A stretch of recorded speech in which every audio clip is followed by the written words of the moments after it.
ডিসেম্বরের মধ্যে আমরা নির্বাচন চাচ্ছি। 17 বছর আমাদের ভোটার অধিকার ছিল না, আমরা দেশমাতাকেই যাচ্ছি।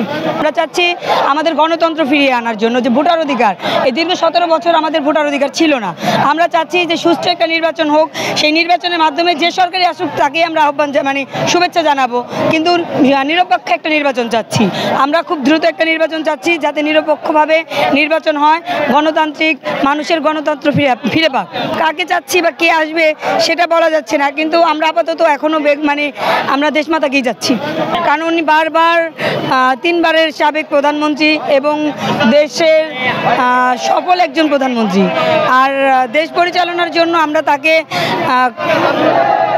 মানে সঠিক মনে করছি।